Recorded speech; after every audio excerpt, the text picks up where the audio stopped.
Mayam Krumzari adum Impact News ni Impact News ki Manung Hutna da Wangum Lalpalna Mayam Taram Sari ngasi Manung Hutna da khanagdu topic asi Manipur Legislative Assembly ki speaker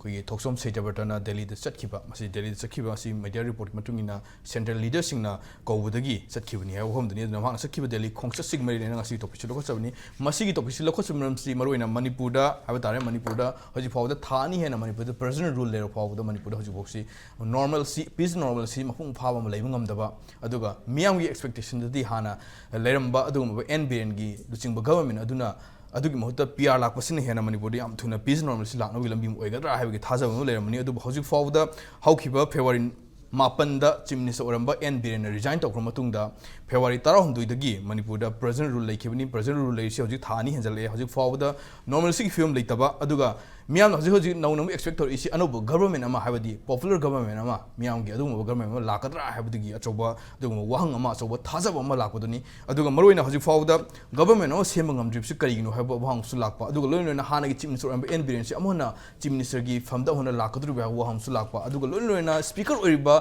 Toksom Saitaba Sisu Chief Minister or Puyavagi film Lavana Marks Chief Minister or Kadubra, Highway Waham Slava, Kanana Manipuri Chief Minister or Gadori, Karigumbo, popular government, I'm to form to Watagadi Kanana Manipuri Chief Minister or Gadori, Manipur government Kigan leader or Gadori have a sick as a Wahanka Torpa. Koi Cheroxida, Koi Manipuda, President rule like Gibson Moraga, Ladyba, Manipur Lesler Assembly City dissolved Dr. Taraksu suspended and mission the Lavan Moragam. Manipur Hosi Fawda, Ladyba, MLA Minister Singh. Maroina Minister Singh later have that MLA Singh si hoji pawda anobu government ma anu leader ma khanbangam dei film da leibsi kari marum gi no masi khanan no hona bada kari challenges kya thengna bage have gi azumba wahang kya lakpa lu recently ngarang ma koi speaker state na Delhi chatkiba central leader sing unagani have wo homsi so far hoji faw yo inati kanaga kadam hom da unari have the official report laitri adubu hari ba Khongchat asina Manipur gi leiriba situation asida Manipur level issue asida achoba aduma achoba mayonam di porakani habagi thajaba kya duni leisi aduna ngasi gi speaker gi Delhi Khongchat haiba hiram sidana khana ne gi Impact News ki studio da langs na level si egi head yet tam level oza Dr. Dharmil Ashram social scientist ni oza Dharmil ba hamba tanang sorry oza Dharmil ga hek thangna level sin oza a movie channel journalist oza movie tanang sorry oza movie ga hek thangna level ba egi yet thang level si oza Puyam Tomsa present all Manipur Bar Association ni oza toza tanang sorry yana bo question si oza Tomsa lakse oza Tomsa Hoji Pawda miyam na hangi question si Manipur miyam na isam samna common people sing na hangri question si Manipur da present rule layer present rule si thani fazale present rule si as per rule extendable oiba pot targa su both houses na yara tung da extend to ya go hom later ga su 6 months pakti laigadam ni hom leibani duna 6 months sing manung da Manipur da anobu government ama popular government ama semba yabagi possibilities ya dum ngang na don lai koi speaker say the na Delhi chakhi Khongchat singmari na Ozagi Mota, coming. Koi Masi, Koina, Simatanga Hajin, say, Quinnis, the high drips of Bahamas, high by the Tare. Madam Dicker, you know, I am Tamda, Lady Ba, I can say a quick majority, the BJP, MLA sing, and the Mag Mating Pang, MLA sing, see, and already women, Sambaji Kasuliva Ponati, Mokoina Yanaba. Leader ma na tragana center na ema ohelo haidana order dum semba yaba poneba adu masi semri je koina loina mu khangnare hauji Manipur lai riba irang i Manipur khakta da natana ngasa ye koi gi Myanmar da lai ba irang si ki matungina ngasa ge koi ge kano sida kano si koina budi atum hari dani masi he khol padi ge America ge embassy na American embassy na Manipur da thoi irang che koi mateng Pang hari gaso koi pang ge hari mi dine sol to matam adana masi player se am yamgre hoji ki oina di ngarang na han masi aina sum yeng matam da koi se pauduna aran boi rongadra natragana koi na pick up to da boi rongadra keno da koi ge Bangladesh army mayam ma sai ge koi ge keno rom da Mizoram ge song ge mai ke da Burma ga tai na da moi manung da moi ge keno singsina koi ge junta ge mathakta Hoji rebel sing the mateng pangboy na moy changjan gre kaina sina na du America gi mateng loina na na du gumba pawm di la ga matu sumbra lambra ba khoi khangong dre asomna kan na ka dori Russian army sing je mateng pang biyo na lak ra habele Chinese gi mercenary sing lak re adu ge mo to pa mana Russian ge yamaroi ba warship se hoji Bangladesh ma ka lei harim ni aduna di masi de the karino ma di lei re masi ko khoina adu yong na thijel dam ni na khangmudi ngamde adu ita targa su ꯍꯧꯖꯤꯛꯀꯤ ꯂꯩꯔꯤꯕ ꯃꯅꯤꯄꯨꯔꯁꯦ ꯑꯩꯈꯣꯏꯒꯤ popular government ꯑꯃ ꯊꯝꯕꯒꯤ ꯃꯇꯝ ꯑꯣꯏꯕ꯭ꯔꯥ ꯅꯠꯇ꯭ꯔꯒ ꯑꯣꯏꯗꯕ꯭ꯔꯥ ꯍꯥꯏꯕꯗꯨꯗꯤ ꯌꯥꯝꯅ ꯆꯌꯦꯠꯅꯔꯤꯕ ꯄꯣꯠ ꯑꯃꯅꯤ ꯑꯗꯨꯒ ꯑꯩꯒꯤ ꯋꯥꯈꯜꯗꯗꯤ ꯑꯩꯁꯦ ꯃꯁꯤ ꯄꯥꯡꯂꯥꯛ ꯂꯥꯛꯀꯗꯧ ꯃꯥꯟꯗꯦ ꯑꯗꯨꯒ ꯉꯔꯥꯡ ꯃꯣꯏꯅ ꯀꯧꯁꯟꯕꯗꯨꯁꯨ ꯑꯗꯨꯒ ꯃꯄꯥ ꯆꯥꯅꯅ ꯌꯥꯝ ꯂꯥꯏꯕꯛ ꯊꯤꯕ ꯍꯥꯏꯒꯗ꯭ꯔꯥ ꯍꯧꯖꯤꯛ ꯅꯍꯥꯟ ꯑꯩꯈꯣꯏ ꯇꯦꯔꯣꯔꯤꯁꯁꯤꯡꯅ ꯍꯧꯖꯤꯛ ꯀꯩꯅꯣꯗ ꯑꯩꯈꯣꯏꯒꯤ ꯀꯥꯁꯃꯤꯔꯗ ꯑꯦꯇꯦꯛ ꯇꯧꯔꯛꯏꯕ ꯃꯗꯨ ꯍꯥꯠꯂꯝꯕ ꯃꯇꯝꯗ ꯃꯣꯏꯅ ꯅꯣꯏ ꯃꯣꯗꯤꯗ ꯍꯥꯏꯔꯨꯆꯣ ꯀꯥꯏꯅ ꯇꯧꯔꯤꯕꯀꯣ ꯑꯗꯒꯤ ꯑꯃꯨꯛ ꯅꯍꯥꯟꯒꯤ ꯑꯩꯈꯣꯏꯒꯤ ꯋꯥꯀꯞ ꯕꯤꯜꯒꯤ ꯃꯇꯥꯡꯗ ꯉꯁꯥꯏꯒꯤ ꯑꯩꯈꯣꯏꯒꯤ ꯃꯨꯁꯂꯤꯝ ꯏꯆꯤꯟ ꯏꯅꯥꯎ ꯃꯌꯥꯝꯅ ꯑꯩꯈꯣꯏ ꯌꯥꯅꯤꯡꯗꯦ ꯍꯥꯏꯅ ꯐꯣꯡꯗꯣꯔꯛꯏꯕ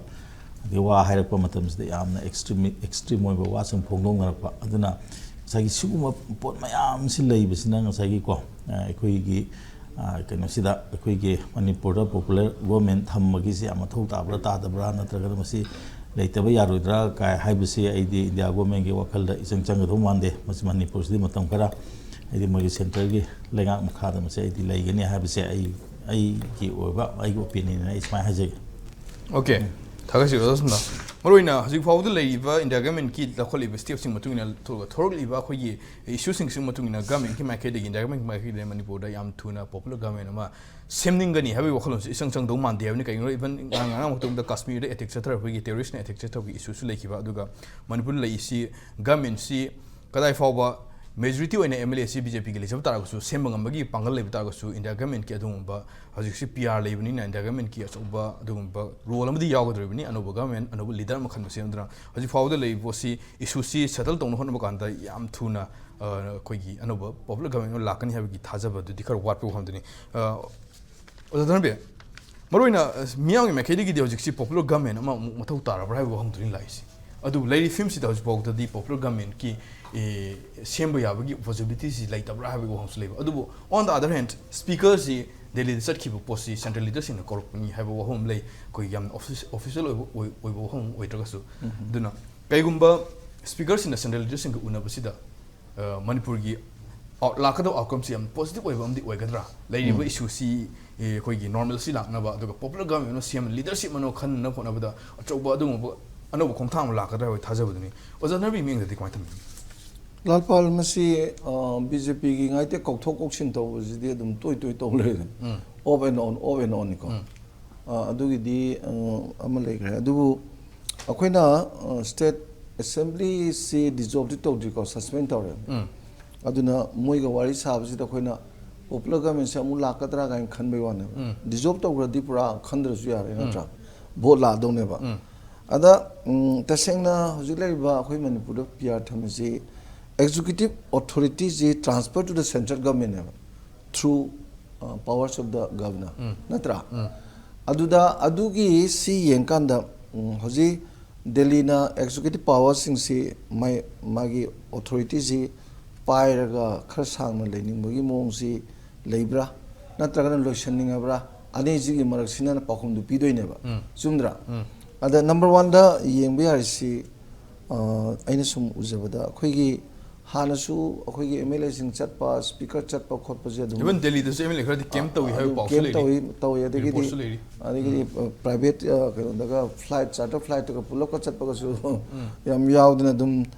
ꯇꯧꯈ꯭ꯔꯦꯀꯣ ꯑꯗꯣ ꯍꯧꯖꯤꯛꯁꯦ ꯀꯅꯥꯃꯨꯛ ꯎꯅꯗ꯭ꯔꯤꯕ ꯃꯥꯜꯂꯤ ꯉꯁꯥꯏ ꯑꯩꯈꯣꯏꯒꯤ ꯀꯩꯅꯣꯅ ꯍꯥꯏꯕꯤꯕ ꯇꯣꯝꯆꯥꯅ ꯍꯥꯏꯕꯤꯕꯗꯅ ꯃꯥꯒꯤ ꯄꯍꯜꯒꯥꯟꯒꯤ ꯀꯥꯁꯃꯤꯔꯒꯤ 26 ꯁꯤꯕꯗꯨꯒꯤꯀꯣ ꯍꯣꯝꯁꯤ ꯆꯠꯈ꯭ꯔꯤꯅ ꯍꯥꯏꯔꯤꯕ ꯑꯗꯣ ꯉꯥꯏꯔꯒ ꯂꯥꯛꯑꯒ ꯎꯅꯔꯒ ꯋꯥꯔꯤ ꯁꯥꯗꯣꯏꯔꯥ ꯅꯠꯇ꯭ꯔꯒꯅ ꯑꯗꯨꯝ ꯃꯥ ꯑꯥꯗ ꯁꯥꯡ ꯂꯩꯕꯗꯤ ꯂꯩꯔꯣꯏ ꯀꯥꯁꯃꯤꯔꯅꯀꯣ ꯊꯨꯅ ꯂꯥꯛꯇꯣꯏꯔꯥ ꯑꯗꯨꯁꯨ ꯍꯥꯏꯕ ꯉꯝꯗ꯭ꯔꯤꯕ ꯑꯗ ꯑꯗꯨꯒꯤ ꯎꯅꯕꯒꯤ ꯄꯣꯠꯇꯨꯒꯤ ꯃꯃꯥꯡꯁꯤꯗ ꯀꯔꯤꯒꯤ ꯎꯅꯗꯣꯏꯅꯣ ꯀꯩꯗꯧꯕꯩ ꯀꯧꯔꯤꯅꯣ ꯑꯗꯥ ꯇꯧꯔꯤꯅꯣ ꯍꯥꯏꯕꯒꯤ ꯄꯥꯎꯁꯤꯁꯨ ꯑꯩꯈꯣꯏꯅ ꯁꯨꯝ ꯃꯔꯤ ꯂꯩꯅꯕ ꯃꯤꯁꯤꯡꯗ ꯍꯪꯕ ꯈꯣꯠꯄꯗꯁꯨ ꯃꯁꯤ ꯄꯥꯎꯈꯨꯝꯁꯤ ꯏꯔꯩꯗꯤ ꯂꯩꯇꯦꯕ ꯑꯗ ꯁꯨꯝ ꯁ꯭ꯄꯦꯀꯨꯂꯦꯁꯟ ꯉꯥꯛꯇꯅꯤ ꯑꯣꯖꯥ ꯇꯣꯝꯆꯥ ꯍꯥꯏꯕꯤꯕ ꯑꯗꯨꯃꯥꯏꯅ ꯑꯩꯈꯣꯏꯁꯨ ꯚꯥꯞꯅ ꯁꯨꯝ ꯁꯥꯔꯤꯁꯤ ꯄꯤ ꯑꯥꯔꯁꯤ ꯌꯥꯝ ꯄꯥꯝꯕ ꯃꯥꯟꯕꯒꯤ ꯊꯝꯗꯕ ꯃꯥꯟꯕꯒꯤ ꯃꯑꯣꯡ ꯃꯥꯜꯂꯛꯄꯒꯤꯗ ꯌꯦꯡꯉꯒꯗꯤ ꯑꯃꯨꯛ ꯁ꯭ꯄꯤꯀꯔ ꯀꯧꯔꯤꯁꯤ ꯍꯥꯎꯁꯤ ꯗꯤꯖꯣꯜቭ ꯇꯧꯔꯛꯀꯗꯣꯏꯅꯦꯕ ꯅꯠꯇ꯭ꯔꯥ ꯑꯗ ꯄꯤ ꯑꯥꯔꯁꯤ ꯄꯥꯝꯕꯒꯤ ꯃꯑꯣꯡ ꯃꯥꯟꯕ ꯍꯥꯏꯁꯤ ꯍꯧꯈꯤꯕ ꯑꯦꯁꯦꯝꯕ꯭ꯂꯤꯒꯤ ꯄꯥꯔꯂꯤꯌꯥꯃꯦꯟꯠꯀꯤ ꯃꯤꯐꯝꯗꯨꯗ ꯄꯤ ꯑꯥꯔꯒꯤ ꯔꯦꯛꯇꯤꯐꯥꯏ ꯇꯧꯕꯒꯤꯗꯨꯗ ꯄꯨꯡ 2 ꯑꯗꯨꯋꯥꯏꯗꯒ ꯄꯨꯡ 1 ꯈꯛꯇꯪꯒ ꯄꯨꯊꯣꯔꯒ ꯃꯅꯤꯄꯨꯔꯒꯤ ꯃꯤꯍꯨꯠ ꯃꯌꯥꯝ ꯑꯝꯇ ꯈꯟꯅꯗꯅ ꯑꯗꯨꯝ ꯔꯦꯛꯇꯤꯐꯥꯏ ꯇꯧꯈꯤꯕꯒꯤ ꯋꯥꯔꯤꯒꯁꯨ ꯂꯩꯔꯦꯗ ꯍꯥꯏꯗꯤ ꯄꯣꯠꯁꯤ ꯁꯦꯔꯤꯌꯁꯂꯤ ꯏꯔꯨꯛ ꯂꯧꯗ꯭ꯔꯤꯕ ꯇꯧꯕꯨ ꯇꯧꯒꯦ ꯍꯥꯏꯔꯗꯤ ꯂꯤꯗꯔꯁꯤ ꯑꯩꯈꯣꯏꯒꯤꯗ ꯂꯤꯗꯔ 3-5 ꯂꯩꯔꯦ ꯈꯜꯂꯅꯦ ꯐꯔꯦ ꯑꯩꯈꯣꯏꯒꯤ ꯁꯤꯡꯃꯩ ꯀꯦꯟꯗ꯭ꯔꯒꯤ ꯑꯣꯖꯥ ꯈꯦꯝꯆꯥꯟ ꯑꯣꯏꯒꯦꯔꯥ ꯑꯗꯒꯤ ꯑꯩꯈꯣꯏꯒꯤ ꯊꯣꯡꯖꯨ ꯀꯦꯟꯗ꯭ꯔꯒꯤ ꯑꯩꯈꯣꯏꯒꯤ ꯕꯤꯁ꯭ꯋꯖꯤꯠ ꯑꯣꯏꯒꯦꯔꯥ ꯀꯣ ꯑꯗꯒꯤ ꯔꯥꯙꯦꯁ꯭ꯌꯥꯝ ꯑꯣꯏꯒꯦꯔꯥ ꯑꯗꯒꯤ ꯁ꯭ꯄꯤꯀꯔꯕꯨ ꯑꯣꯏꯒꯦꯔꯥ ꯀꯣ ꯁꯩꯇꯕꯇꯕꯨ ꯑꯣꯏꯒꯦꯔꯥ ꯂꯩꯔꯤꯕ ꯃꯌꯥꯝꯁꯦ ꯆꯤꯐ ꯃꯤꯅꯤꯁꯇꯔ ꯍꯥꯟꯅꯒꯤꯁꯤꯁꯨ ꯑꯣꯏꯅꯤ ꯍꯥꯏꯕꯒꯤ ꯄꯣꯠꯁꯨ ꯁꯨꯝ ꯑꯩꯈꯣꯏ ꯃꯤꯌꯥꯝꯗꯗꯤ ꯁꯤ ꯋꯥꯔꯤꯁꯤ ꯄꯩꯁꯥ ꯁꯥꯟꯅꯗ꯭ꯔꯥ ꯂꯣꯏꯅꯃꯛ ꯁꯤ ꯂꯩꯔꯁꯨ ꯄꯣꯄꯨꯂꯔ ꯒꯚꯔꯟꯃꯦꯟꯠ ꯑꯃ ꯁꯦꯝꯒꯦ ꯍꯥꯏꯔꯗꯤ ꯗꯦꯜꯂꯤꯅ ꯃꯌꯥꯝꯗꯨꯗꯒꯤ ꯑꯃ ꯑꯗꯨꯝ ꯊꯣꯛꯂꯥꯎ ꯍꯥꯏꯔꯛꯄ ꯌꯥꯏꯕ ꯍꯥꯟꯅꯁꯨ ꯍꯥꯏꯕ ꯄꯣꯠꯅꯦꯕ ꯃꯌꯥꯝꯅ ꯄꯥꯅꯗꯕ ꯑꯃ ꯂꯥꯛꯄꯁꯨ ꯌꯥꯏ ꯄꯥꯗꯕ ꯑꯃ ꯂꯥꯛꯄꯁꯨ ꯌꯥꯏ ꯑꯗꯣ ꯁꯤꯒꯤ ꯄꯣꯠꯁꯤꯗ ꯗꯦꯜꯂꯤꯅ ꯇꯧꯒꯦ ꯍꯥꯏꯔꯗꯤ ꯍꯦꯛꯇ ꯉꯝꯕ ꯄꯣꯠꯇꯨ ꯇꯧꯗꯗꯅ ꯁꯨꯝ ꯂꯩꯔꯤꯁꯦ ꯁꯤꯁꯨ ꯀꯣꯏꯁꯟ ꯑꯃꯅꯦꯕ ꯀꯩꯅꯣ ꯁꯦꯝꯕꯨ ꯁꯦꯝꯒꯦꯗꯤ ꯑꯗꯨꯝ ꯁꯨꯕ ꯄꯣꯠꯅꯤ ꯑꯗꯒꯤ ꯍꯣꯏ ꯍꯣꯝ ꯃꯤꯅꯤꯁꯇꯔꯅ ꯍꯥꯏꯈꯤꯕꯗ ꯃꯩꯇꯩꯒ ꯀꯨꯀꯤꯒ ꯁꯨꯄꯨꯟ ꯄꯨꯟꯗ꯭ꯔꯤꯉꯩꯗꯤ ꯄꯤꯌꯥꯔꯁꯦ ꯑꯗꯨꯝ ꯊꯝꯈꯤꯅꯤ ꯑꯗꯨ ꯃꯩꯇꯩ ꯀꯨꯀꯤ ꯄꯨꯟꯕ ꯍꯥꯏꯁꯦ ꯄ꯭ꯔꯖꯥ ꯅꯠꯇꯦꯕ ꯀꯨꯀꯤꯒꯤ ꯃꯤꯍꯨꯠꯁꯤꯡꯗꯨꯅꯦ ꯑꯗꯒꯤ ꯃꯩꯇꯩꯒꯤ ꯃꯤꯍꯨꯠꯁꯤꯡꯗꯨꯅꯦ ꯑꯗꯨꯒꯤ ꯋꯥꯔꯤꯗꯨꯅꯦꯕ ꯑꯗ ꯀꯨꯀꯤꯒꯤ ꯃꯔꯛꯇꯒꯤ ꯌꯥꯝ ꯍꯦꯟꯅ ꯁꯣꯛꯈꯤꯕꯀꯣ ICUꯗꯨꯒ ꯃꯇꯝ ꯁꯥꯡꯅ ꯂꯩꯕ ꯑꯩꯈꯣꯏꯅꯁꯨ ꯌꯥꯝ ꯅꯨꯡꯉꯥꯏꯖꯗꯕ ꯄꯦꯟꯖꯗꯕ ꯍꯥꯏꯇꯥꯔꯦ ꯂꯥꯏꯕꯛ ꯊꯤꯕ ꯊꯧꯗꯣꯛ ꯍꯥꯏꯕ ꯇꯥꯔꯦ ꯑꯗꯨꯒꯤ MLA ꯃꯁꯥꯃꯛꯅ ꯃꯅꯤꯄꯨꯔꯗ ꯁꯥꯟꯇꯤ ꯄꯨꯔꯛꯇꯅ ꯈꯣꯠꯇꯅ ꯅꯣꯔꯃꯦꯜ ꯁꯤꯒꯤ ꯄꯣꯠꯀ ꯊꯝꯃꯛꯏꯁꯤꯁꯨ ꯉꯁꯥꯏꯒꯤ ꯃꯣꯏꯒꯤ ꯇꯤꯝ ꯑꯣꯏꯅ ꯂꯩꯖꯔꯤꯕ MLA ꯃꯟꯇ꯭ꯔꯤꯁꯤꯡꯗꯨꯒꯤ ꯑꯌꯥꯕꯒ ꯌꯥꯎꯗꯅ ꯑꯗꯨꯃꯥꯏꯅ ꯃꯇꯣꯝꯗ ꯇꯣꯉꯥꯟꯅ ꯊꯣꯛꯑꯒ ꯉꯥꯡꯕ ꯌꯥꯕꯒꯤ ꯄꯣꯠꯀꯗꯤ ꯄꯣꯠꯂꯤꯗꯤ ꯂꯩꯗꯧꯗꯤ ꯃꯥꯟꯗꯦ ꯏꯟꯗꯤꯀꯦꯁꯟ ꯈꯔ ꯐꯪꯉꯝꯒꯅꯦꯕ ꯑꯗꯨꯅ ꯀꯨꯀꯤꯔꯣꯝꯒꯤ ꯃꯥꯏꯀꯩꯗꯒꯤ ꯀꯨꯀꯤ MLA ꯃꯟꯇ꯭ꯔꯤꯒꯤ ꯃꯥꯏꯀꯩꯗꯒꯤ ꯈꯤꯇꯪ ꯅꯛꯁꯜꯂꯛꯄ ꯌꯥꯕꯒꯤ ꯄꯣꯠ ꯂꯩꯕꯒꯤ ꯃꯑꯣꯡ ꯃꯥꯟꯕꯒꯤ ꯃꯃꯤ ꯇꯥꯕ꯭ꯔꯥ ꯑꯗꯨ ꯑꯣꯏꯔꯒꯗꯤ ꯄꯣꯄꯨꯂꯔ ꯒꯚꯔꯟꯃꯦꯟꯠꯗꯤ ꯂꯥꯛꯄꯁꯨ ꯌꯥꯗꯣꯏꯅꯦꯕ ꯑꯗꯨꯃꯁꯨ ꯑꯩꯈꯣꯏ ꯌꯥꯝ ꯁꯦꯡꯅ ꯐꯖꯅ ꯈꯪꯗ꯭ꯔꯦꯗꯤ ꯀꯃꯥꯏꯅ ꯇꯧꯔꯤꯅꯣ ꯑꯗꯨꯗꯤ ꯈꯪꯗ꯭ꯔꯦꯕ ꯑꯗꯨꯒ ꯗꯦꯜꯂꯤꯅ PR ꯊꯝꯅꯤꯡꯕꯒꯤ ꯇꯦꯟꯗꯦꯟꯁꯤ ꯐꯖꯅ ꯂꯩꯕꯁꯤꯒꯤ ꯃꯃꯤꯗꯤ ꯑꯗꯨꯝ ꯍꯧꯖꯤꯛꯁꯨ ꯇꯥꯔꯤꯕ ꯑꯗꯨ ꯑꯣꯏꯔꯒꯗꯤ ꯃꯥ ꯀꯧꯕ ꯍꯥꯏꯁꯦ ꯀꯔꯤꯝꯐꯥꯎꯀꯤ ꯅꯠꯇꯦ ꯗꯤꯖꯣꯜቭ ꯇꯧꯕꯒꯤ ꯄꯣꯠ ꯑꯣꯏꯕꯁꯨ ꯌꯥꯏꯑꯕ ꯑꯗ ꯑꯃꯨꯛ ꯗꯤꯖꯣꯜቭ ꯇꯧ ꯇꯥꯔꯒꯗꯤ ꯐ꯭ꯔꯦꯁ ꯏꯂꯦꯛꯁꯟ ꯇꯧꯕꯒꯤ ꯐꯤꯕꯝꯗꯔꯣ ꯑꯗ ꯑꯗꯨꯒꯤꯗ ꯐ꯭ꯔꯦꯁ ꯏꯂꯦꯛꯁꯟ ꯑꯃꯨꯛ ꯇꯧ ꯇꯥꯔꯗꯤ ꯅꯥꯎ ꯗ ꯀ꯭ꯋꯦꯁꯟ ꯏꯁ ꯍꯧꯖꯤꯛ ꯂꯩꯔꯤꯕ BJPꯒꯤ ꯄꯣꯖꯤꯁꯟꯁꯦ ꯌꯥꯝ ꯐꯠꯇꯦꯕ ꯑꯗ ꯐ꯭ꯔꯦꯁ ꯏꯂꯦꯛꯁꯟ ꯇꯧ ꯇꯥꯔꯗꯤ BJPꯒꯤꯗꯤ ꯌꯥꯝ ꯍꯦꯟꯅ ꯃꯥꯡꯅꯤꯡꯉꯥꯏꯁꯨ ꯑꯣꯏꯗꯅ ꯑꯗ ꯃꯇꯝ ꯈꯔ ꯂꯦꯝꯍꯧꯔꯤꯕ ꯃꯇꯝ ꯈꯔꯁꯤꯗ ꯕꯣꯠ ꯁꯦꯟꯇꯔ ꯑꯦꯟ ꯁ꯭ꯇꯦꯠꯀꯤ BJPꯅ ꯐꯖꯅ ꯒꯕꯔꯅꯦꯟꯁ ꯂꯩꯍꯜꯂꯒ ꯃꯤꯌꯥꯝꯁꯤꯡꯁꯤꯒ ꯑꯃꯨꯛ ꯍꯟꯅ ꯑꯩꯈꯣꯏꯒꯤ ꯍꯤꯂꯤꯡ ꯄ꯭ꯔꯣꯁꯦꯁ ꯑꯃ ꯇꯧꯕꯒꯤ ꯄꯣꯠ ꯑꯃ ꯄꯥꯝꯕꯒꯤ ꯁꯔꯀꯥꯔ ꯄꯣꯄꯨꯂꯔ ꯒꯚꯔꯟꯃꯦꯟꯠ ꯑꯃ ꯂꯩꯍꯟꯅꯤꯡꯕꯒꯤ ꯋꯥꯐꯝ ꯂꯩꯔꯒꯗꯤ ꯋꯦꯜ ꯑꯦꯟ ꯒꯨꯗ ꯇꯧꯐꯝꯗꯤ ꯁꯤꯅꯦꯕ ꯊꯣꯛꯏꯁꯦ ꯍꯧꯖꯤꯛꯀꯤ ꯁ꯭ꯇ꯭ꯔꯦꯇꯦꯖꯤꯗ ꯌꯨꯅꯤꯌꯟ ꯒꯚꯔꯟꯃꯦꯟꯠꯅ ꯇꯁꯦꯡꯅ ꯃꯣꯏꯒꯤ ꯃꯀꯣꯛꯇꯨ ꯁꯤꯖꯤꯟꯅꯔꯗꯤ ꯍꯧꯖꯤꯛꯀꯤ ꯄꯣꯠꯇꯨꯅꯦꯕ ꯇꯧꯗꯣꯔꯤꯁꯦ ꯑꯗ ꯂꯨꯔꯤꯁꯤ ꯑꯃꯨꯛ ꯑꯩꯈꯣꯏꯒꯤꯁꯤꯗ ꯉꯁꯥꯏ ꯑꯣꯖꯥ ꯇꯣꯝꯆꯥꯁꯨ ꯇꯥꯛꯄꯤꯀꯣ ꯂꯥꯛꯏꯕ ꯄꯣꯠꯁꯤꯗ ꯍꯧꯖꯤꯛ ꯃꯅꯤꯄꯨꯔꯒꯤ ꯃꯤꯌꯥꯝꯒꯤ ꯅꯠꯇ꯭ꯔꯒ ꯃꯅꯤꯄꯨꯔꯒꯤ ꯄꯣꯄꯨꯂꯔ ꯒꯚꯔꯟꯃꯦꯟꯠꯀꯤ ꯁꯤꯒꯤꯁꯤꯅ ꯁꯦꯀꯦꯟꯗꯔꯤ ꯑꯣꯏꯔꯒ ꯁꯣꯝꯗ ꯖꯤꯑꯣ ꯄꯣꯂꯤꯇꯤꯛꯁꯇ ꯇꯧꯔꯛꯏꯕ ꯕꯪꯒ꯭ꯂꯥꯗꯦꯁꯀꯤ ꯂꯥꯛꯏꯕ ꯃꯑꯣꯡ ꯑꯗꯩ ꯁꯣꯝꯗ ꯃ꯭ꯌꯥꯟꯃꯥꯔꯒꯤ ꯇꯧꯔꯛꯏꯕ ꯃꯑꯣꯡ ꯁꯤ ꯃꯌꯥꯝꯁꯤꯡꯁꯤ ꯌꯦꯡꯉꯒ ꯑꯃꯨꯛ ꯒꯚꯔꯟꯃꯦꯟꯠ ꯑꯣꯐ ꯏꯟꯗꯤꯌꯥꯒꯤ ꯃꯥꯒꯤ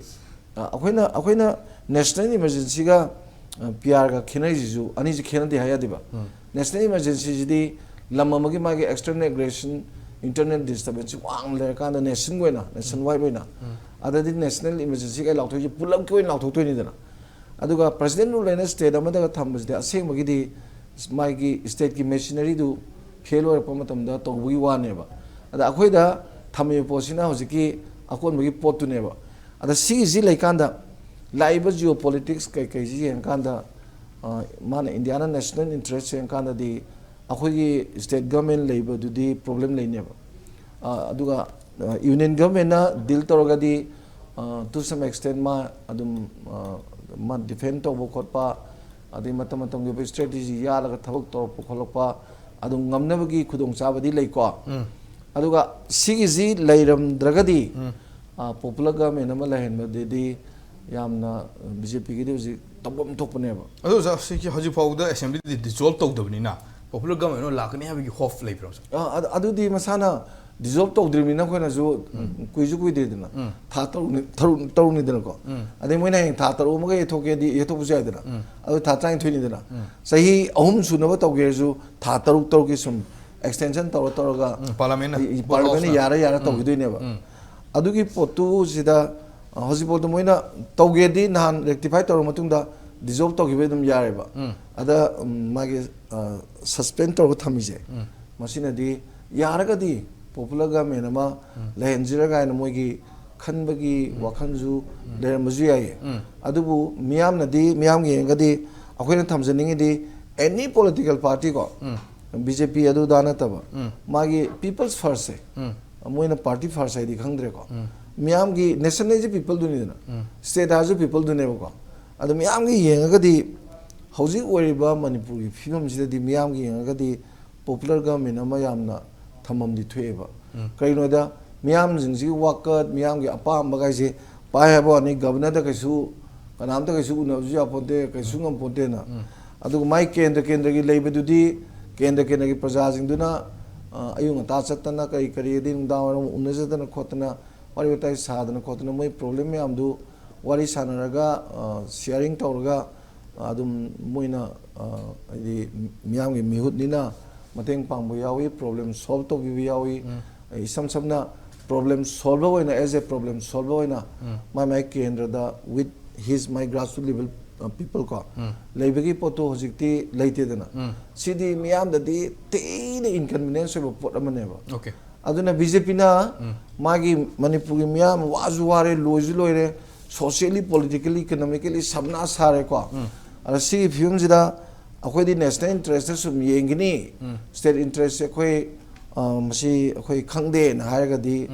masida akhoi na BJP da akhoi na thangbodo miyengje yamna phatre okay thagasi asami maroi hoji bawdu miyana pami si manipur da popular government amadi yam thok tai bani popular government mo thok tai aduga popular government sikar mo tamda same go do no have sim this subsab have ngam da wadu we still manipur labor manipur legislative assembly si hoji bawdu dissolve to don labor sim oraga pi manipur da president rule suspended animation legislative tar so assembly di still lady bani na dissolve to don na near future da adumak popular government ama same la kadra have di thajaba dum di lady have ni aino khata si ozam bi ozam bi government semang ambogi popular government semang ambogi majority MLA di leiraga hoji bawu semandana thambasi si constitution kan ka da hainer si constitution violate tawe hom sule aduna si ozam bi tasing constitution violate tawgi film du oibra hoji le film si kamai ngi tasing haldi tawbo man mani tawdi kogi article 350 56 a gi makha thamba kanase kogi president rule haidare go siri da thambe aba maram mayam piri Tambaya maram singdo hantakki mamangi leba government do loin sueb tambaya ba ta koi madu aina haiba na te ko koi different court ruling ma amna haiba ngakne ari tambaya do maram jema ya homlai te budina te ana lai si koi da kitang koi da nungai gi de bana kai no da koi da confusion stage ma sum la hel ga chakhi budune article 356 la an gi har ga di 355 an por ga do ne 355 to lairi di khangaga ikoina madu lai laitiena yam yena ba mayam thokidna sigi pot mayam ji kan da ikoina constitutionally kan da hoji bogu di ai kayana logde aduga assembly dissolve tongna ba si ju recommend su council of minister ware plorga honorable chief minister matum dugi haitar ko ana governor da recommend soidera torngani masi ju governor gi yam sur kanone ba mai gi authority ne ba masi central khutin buja de ba Sizu Supreme Court ki ruling da dum haibo pot ne la ibo poti khoi de yam juzi hangrari si majority le ga government semhan de base si so issue ne si da majority le ga government semhan de issue ji ke no da khoi de juzi kai ri si law and order si totally breakdown oiram me juzi tang semgale si karai bo semgol pang ngam ge ngam de ge du di ai ne haibo du di noi tre adu mayam ne ubang hakte ne adegi community ani ki marakta juzi Khongchat dana bin thambi ki ba honorable MLA singi marakta I pau ji am phaunari akhoi na su phau phang da ba man boin uba ne ba pau yam phaunari wari sabaya na bo honari adegi ate kai makha ta ba kari to ya ke sang khanari the only thing ji aina ayu ba ga no ni ko wakhalon na semgot che ba si government ji on or before June ri lai ning khale okay man ni ke na da Honorable Prime Minister si June the lakna schedule to riba. Okay, last week of May or first June jida. Sigya marile na ni anda koi donor minister la amaga tuminaga sakraga media ga taum jisi. Kana the ongoing project mayam je. Sigi progress si sector la ineba. Honorable Prime Minister la mayam sanga to riba. Mayam jatra hunduri. Adugi pot mayam dugi observation ama yemune. Adi atopo maram amna koi Handaki April Selakpa, Natraga May Howard Pasajida, BJP National President election to Gudom. Music State 19 gi state president hapa loi dream state president Trumpanji hapa loi kana national president hapa doi ne ana sig election gi mama na sumo yung tong de ana sig posting si yang kanda government ama di laite ba ya di ha video sai oja dhan mi tham bir do maram di hojik le ba BJP gi image hai tare people ga ma ga le ne ba policy yam thin phatte si semgat ke har ga di popular government am sema ga government duna ningthina people ga ani gi le ne ba mari phatte ba si semgat la ga ko gi mathang gi election da phukana bhona draga di hojik le sida PR sang daraga election do kan da BJP si oi karak bodi ai go khoi ne khai ro vote le si hai bi ngam de mam di vote le si ke tonga no factor me am le adu bu mamang gi mende tu di yo ro yam sok thar ane ana sigi phigam sita government on soidna semgane si mali ai yam kana thajabani soidna semgani ala tabudabu hojiki phigam duni ade lurei se khoi na ngasi local media hai tare ko local media da ubuda speaker se dili da kausan gi bodi gi sakhi bani hai se swai da khoni yang si speaker si ko boya ba speaker saman to ya bra speaker si ko gi har ga di presiding officer sing se lok sabha gi speaker Rai Sabha gi deputy chairman moi myam ji gi conference ko mo ko na bodi ko me aduga union minister amana speaker ko bu si dia di ana speaker ko we je ko na bhamna sa bo pon hatane ana masi auram bedi ai adu as a party worker we na ko tar ga di ma ji ka party ri kari hoy party ge office bear hoy bra secretary general hoy bra district president hoy bra kari no mayam la e aduna si posting yang kanda speaker ko bai ba si ai gi mod di haining de masi ko haibi ya da ba wahi ne ai khanje aduga mana delhi da chapadu my personal bi ai adu MLA myam du gi sarkar semna wari sa bi ai madu di tonga no factor myam le bi ai ko adu lai posi ji oja tom jar ju thabi re oja dhami thabi re halgam gi irang himar na hakim mang bo di even home minister ji ai na khanje ba da kana de le ri ba kashmir le ri aduna ma unraga mana decision laur kanda koi noi sarkar sem ro bo har su sem gan bo har su ma bir ga doine adubu mana phane amna thuna semninga ga su BJP gi national president election mamang de thajade adubu sai mamang hai je ba prime minister lakthing mang de popular government ma thamna so honar ga ne ana masi gi posi lakna bo hona bada koi ji peace talk ki pola ma khak process ma khak tawri peace talk se koi na official OBI ODBI formal OBI ODBI kanglok ani gi marakta wari sanaraga santi por kadom hebi wakhalo amadi lebinaba manjangi wari sabudu kamai sanaga dege kana sanaga dege agenda kari porokta ge heduna another thing ai khoi ji khamina bugi potune ba hoji aina khanbada khoi gi khoi no hoji kuki jo hari ba kanglok ki MLA tara di leidna BJP gi tare KP gi ani aduga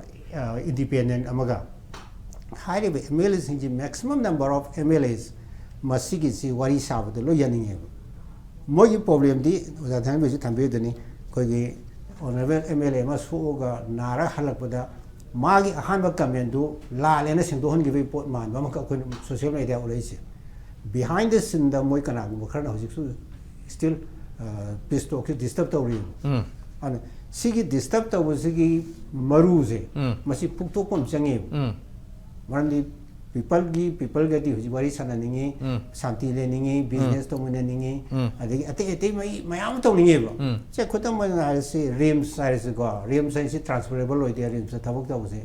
rims thabak to boni pi ma sa mayam nu pa mayam ma ko ki sa puri ki kampu pi ki tenopol ki mayam yauri mi mayam sing to cry transfer to ni thabak to de moi kan to no kana phamaga le adegi ate mayam si yauri department mayam gi su na siguma mayam sigi moi hanjin ninge adegi imphal da leibagi facility mayam phangor kamoduna singda mai mo leidena leibudu moi osu pamna te ala karino torga moi wari sala ba pamdu da kangbu muna wari sabu yarin thimudune ba aduna ni khoina khogi maraktegi suspension of operation da leiba kangbu singi hana check to bo mathau da hereise moi influence yu yam kalleba sina kai doge da khoina ko tu hari ba ITL hari singji maming da lebo kamu da lebo hujiki suspension of operation da lebo kamu sina maning da lerga si to de yaroi si to bu yaroi haibena singba khoina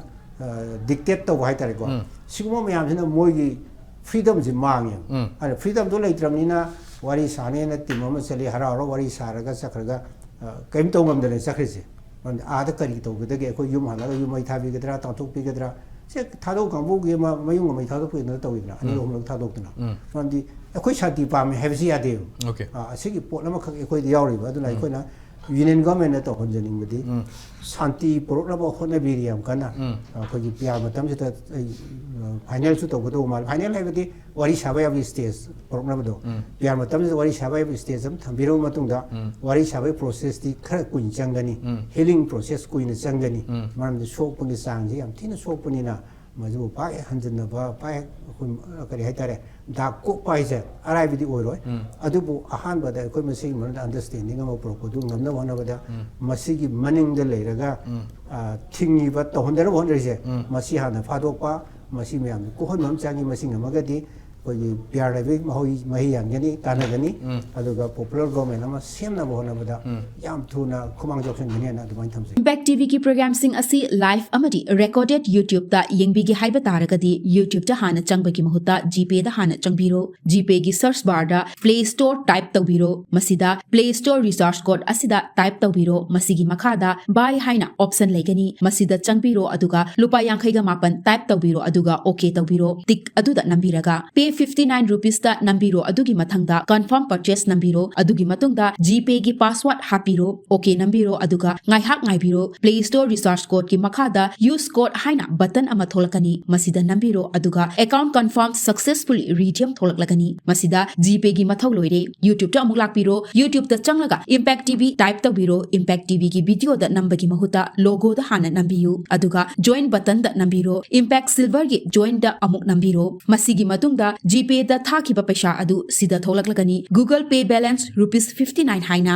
makhada subscribe button adu nambiro aduga Gmail gi password adu masida nambiro aduga verified nambiro madugi matungda yes always nambiro aduga okay tawbiro no thanks nambiro aduga Impact TV welcome message tholaklagani C+ da nambiro masidagi Impact TV ki program sing live amadi recorded sing adu miyamna yengba phangbiragani